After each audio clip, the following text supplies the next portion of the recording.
Midnight. The humid air clung to my skin as I stepped onto the cracked sidewalk of some nameless American city. Neon signs buzz overhead, painting the street in flickering pinks and blues. Laughter spilled out from bars, the clink of glasses mixing with the distant hum of traffic. That's when I saw him.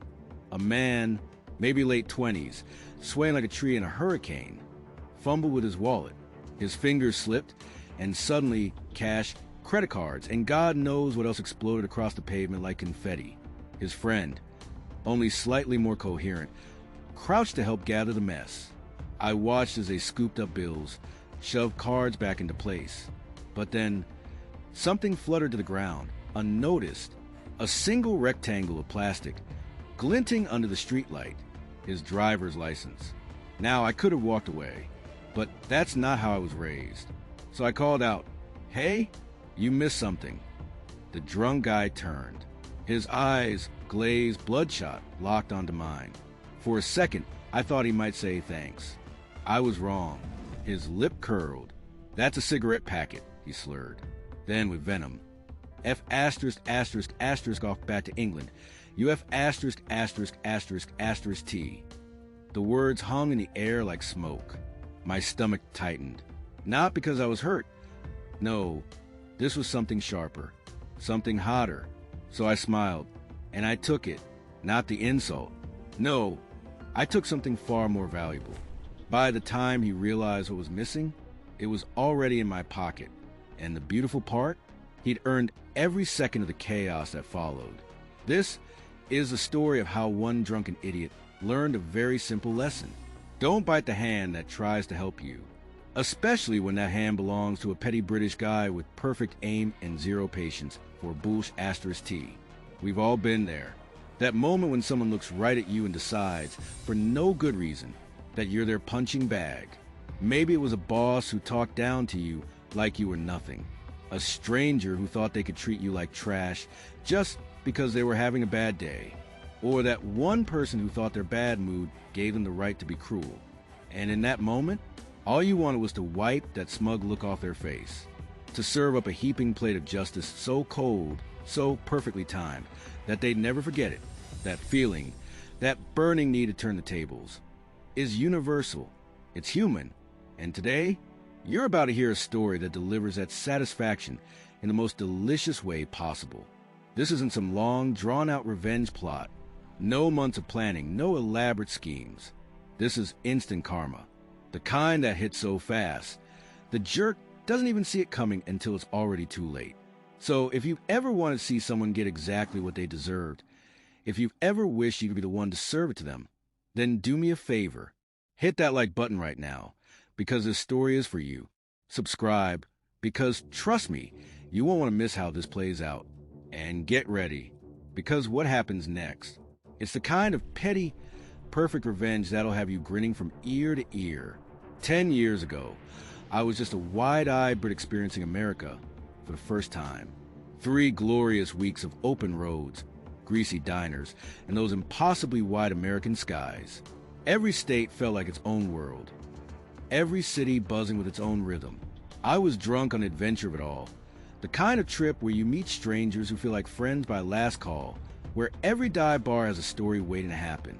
That particular night, we landed in one of those neon-soaked downtown districts that every American city seems to have. The air smelled like fried food and car exhaust, that perfect mix of urban energy. My mates and I were riding that sweet spot of the evening. Just buzzed enough to find everything hilarious, but still sharp enough to remember the night. We'd been hopping between bars, the kind of places where the drinks are cheap and the jukebox plays nothing but classics. Then we saw him. This human tornado of bad decisions came stumbling down the sidewalk like a marionette with half its strings cut. His wallet hung precariously from his back pocket, threatening to escape with every lurching step. I remember thinking he looked like a man who'd lost a fight with a bottle of whiskey, shirt half untucked, one shoe scuffed to hell, that glazed look in his eyes that said he'd left coherent thought behind hours ago. Then came the moment, that beautiful, terrible moment when physics won. His wallet gave up the fight, exploding onto the sidewalk in a shower of plastic and paper. Credit cards skidded across concrete. Bills fluttered like autumn leaves. His slightly less drunk friend started playing a sad game of 52 card pickup, while our hero just swayed in place, blinking at the mess like it was a magic trick he couldn't figure out. Now, I'm no saint, but I was raised right. When you see someone in distress, you help, even if that distress is self-inflicted and smells like a distillery. So I did what any decent person would do.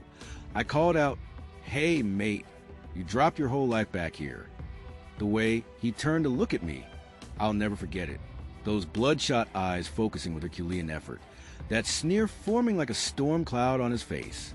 He looked at me like I'd just keyed his car while insulting his mother. All this because I pointed out the obvious fact that his belongings were scattered across the sidewalk. In that moment, I realized something profound. This wasn't just a drunk guy. This was a professional asshole who happened to be drunk, and he was about to make the worst mistake of his night. The scene unfolded like a slow-motion train wreck.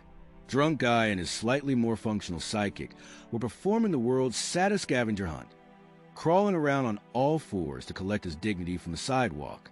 Credit cards here, a crumpled 20 there. It was like watching two raccoons rummage through trash. If raccoons wore at Hardy shirts and reeked of cheap vodka. Then came the cigarette moment. With the dramatic flair of a Shakespearean actor making his final exit, drunk guy produced a nearly dead cigarette from somewhere, took one last heroic drag that probably burned his lungs to charcoal, and flicked the empty pack away with all the precision of a blindfolded dart player. The pack sailed through the air in a perfect arc, and landed right on top of his own damn driver's license, which was still lying there like an abandoned puppy. I couldn't help myself. I pointed at the license, which was clearly, obviously, undeniably a driver's license, and said, "Mate, you missed something important there." What happened next was like watching a chimpanzee discover fire. His bloodshot eyes slowly focused. His nostrils flared. His entire face twisted into this grotesque mask of pure, unfiltered contempt. For a beautiful second, I thought his head might actually explode from the effort of forming coherent thought. Then it came. Not just an insult, but a masterpiece of drunken hostility. He didn't just tell me to go home. He spat it out like the words themselves tasted bad. "That's a cigarette packet," he slurred, as if this was the most obvious fact in the world. Then, with the poetic grace of sewer rat, he delivered his magnum opus. F*** off back to England. You have *********T. The silence that followed was almost religious. My friends froze. The drunk guy's friend looked like he wanted to melt into the pavement. Even the city noise seemed to pause out of respect for this monumental display of human garbage behavior. I've been insulted before, called names, even had the occasional drink thrown at me. But this was different. This wasn't just rude, this was advanced rudeness. The kind of insult that makes you step back and appreciate it as an art form. The sheer commitment to being wrong, while also being spectacularly offensive. The way he managed to combine ignorance, xenophobia, and homophobia into one efficient package, it was almost impressive. In that moment, I realized I wasn't dealing with your garden variety jerk. This was a once-in-a-lifetime, gold medal level asshole, and he just handed me the perfect opportunity to teach him a lesson he'd never forget. There's a certain clarity that comes in moments like these, when someone crosses a line so spectacularly that all social contracts become null and void. As his disgusting words hung in the humid night air, time seemed to slow down. I could feel the weight of that driver's license on the pavement between us, practically glowing under the streetlights like some kind of karmic treasure. So I did what any red-blooded, self-respecting Brit would do when faced with such world-class rudeness. I flashed my most polite customer service smile, the kind that says, "I'm being nice, but I'm absolutely plotting your demise," and delivered my line with perfect deadpan timing. "You know what, mate? If I'm going to fuck off back to England, like you suggested, I suppose I'll need a little souvenir to remember you by." Before his alcohol-sodden brain could even process what was happening, I'd swooped down with the grace of seagull stealing chips and yoink that precious plastic rectangle with mine. The beautiful part? He didn't even notice at first. He just kept swaying there, blinking like a confused owl, while his license disappeared into my pocket with all the finality of a guillotine blade dropping. About 2 minutes later, just enough time for him to drunkenly pat himself down and realize something was missing. The cavalry arrived in the form of his marginally more sober friend. This poor guy came huffing up to me like his life depended on it, desperation written all over his face. "Hey man, did you take his ID? He can't find his license." Now, let me be clear, I'm not a thief by nature, but I'm also not some turn-the-other-cheek saint who's going to let that level of disrespect slide. So I made an executive decision that justice would be best served indirectly with the casual flick of a wrist. I sent that license sailing through the air in a perfect arc, disappearing into the densest, most impenetrable hedge this side of the Amazon rainforest. The distance and accuracy would have made an Olympic discus thrower proud. It vanished into the greenery with the same finality as evidence being tossed into a river in a crime movie. "It's in there somewhere," I told his friend with a shrug, my voice dripping with faux sympathy. Then, with the smoothness of a seasoned secret agent, I melted into the nearest bar before they could mount a proper search party. The last thing I saw as the door swung shut was the two of them standing there, staring at this massive hedge like it was a goddamn Bermuda Triangle of lost identification.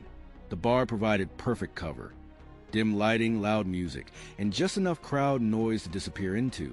I ordered a drink and let the adrenaline of my petty victory course through me, the cold glass in my hand feeling like a trophy. Every few minutes I glanced toward the door, half expecting an angry drunk to come bursting and demanding his property back. But nothing, just the usual bar chaos unfolding around me. About 30 minutes later, after I properly savored my drink and the sweet taste of schadenfreude, I decided to check on the situation outside. The night air hit my face as I pushed through the door, and there they were. My new favorite comedy duo putting on a show worthy of primetime television. Drunk guy had graduated from merely intoxicated to full-blown disaster mode. His shirt was now untucked completely. One shoe was missing, and he was using a broken tree branch to wildly stab at the hedge like some deranged safari hunter. His friend, looking increasingly like he regretted every life choice that led him to this moment, was on his hands and knees peering under parked cars with the intensity of a bomb squad technician. The beautiful irony? They were conducting their search a good 20 feet away from where I'd actually launched the license. Every frantic rustle of leaves, every frustrated curse shouted into the night, was happening in completely the wrong location. It was like watching someone try to solve a crossword puzzle with a magic 8-ball. All effort, no results. I lingered in the shadows just long enough to witness the full spectacle. Drunk guy attempted to climb into hedge like some kind of urban Tarzan, his friend desperately trying to talk him down, both of them completely oblivious to the fact that their holy grail was quietly nestled in an entirely different section of shrubbery. As I walked away, I painted a mental picture that still brings me joy to this day. Somewhere in America, in some nondescript city block, there's a hedge that's been unwittingly guarding a decade-old secret. A little plastic rectangle slowly being reclaimed by nature, its faded photo of a red-faced, bleary-eyed jerk gradually disappearing under layers of grime and leaf litter. And the owner? Oh, I like to imagine him the next morning, pale as a ghost, head pounding, standing in some fluorescent-lit DMV office, trying to explain to an unimpressed clerk how he totally had it last night, man. The paperwork, the fees, the temporary paper license flapping pathetically in his wallet. All because he couldn't keep his mouth shut when someone tried to help him. That's not just karma. That's poetry. That's the universe working in perfect, petty harmony. And as a proud Brit, I can say with complete sincerity, it was an absolute honor to play my small part in delivering that particular brand of justice. The kind that served ice cold, with a side of sarcasm and a garnish of comeuppance. Some people walk through life leaving a trail of destruction behind them, completely oblivious to the wake of irritation they create. And then there are those special individuals who take it to another level. The ones who don't just stumble through life being accidentally rude, but who put real effort into being deliberately awful. This guy, he was in a class of his own. When someone goes out of their way to be that much of a jerk, when they double down on their bad behavior with such commitment, they're not just inviting karma. They're practically writing it a formal invitation with RSVP. They're setting up a banquet table for cosmic justice and sending out engraved announcements. And sometimes, just sometimes, The universe taps you on the shoulder and says, you know what? You should be the one to deliver the main course. Was what I did over the top? Maybe. Okay, definitely. But here's the thing about dealing with someone like that. Normal rules don't apply. When someone treats basic human decency with such contempt, they forfeit their right to polite society's protections. They're basically holding up a sign that says, please, mess with me. And who am I to deny such a heartfelt request? There's a beautiful symmetry to it, really. He threw away common courtesy, so I helped him lose something more tangible. He treated a stranger like garbage, so I gave him a problem that would linger long after his hangover faded. It wasn't just revenge, it was a public service. One less drunk idiot on the road, until he could prove his identity to the DMV. But here's what really makes it satisfying. It wasn't cruel. It wasn't violent. It was just inconvenient. Perfectly, poetically inconvenient. The kind of thing that would make him groan every time he had to explain why he needed a replacement license. A little persistent itch of annoyance that would follow him around for weeks. So I'll ask you this. If you'd been in my shoes, standing there on that sticky sidewalk with his license at your feet and his insults still hanging in the air, what would you have done? Would you have walked away and let it slide? Or would you have seized that beautiful, petty opportunity to give a universe a helping hand? Because let's be honest, we've all fantasized about moments like these, about serving up that perfect, proportional revenge to someone who truly deserves it. The difference is, this time, someone actually got to do it. If this little tale of instant karma gave you that delicious tingle of schadenfreude, that warm, fuzzy feeling you get when watching a truly deserving jerk get their comeuppance, then do me a solid. Take that satisfaction and channel it straight into that like button. Smash it like you're pounding the desk when your favorite team scores, or like you're hammering the elevator button when you're late for work. Better yet, drop into the comments and share your own stories of perfectly petty revenge. What's the most deliciously minor, yet deeply satisfying payback you've ever delivered? Maybe you accidentally forgot to include a rude co-worker on an important email. Perhaps you gave exactly correct change to someone who was needlessly nasty to a cashier. Or maybe you've got your own license in the hedge level of petty brilliance. Whatever your story, I want to hear it. Because let's be honest, we could all use more of these cathartic little victories in our lives.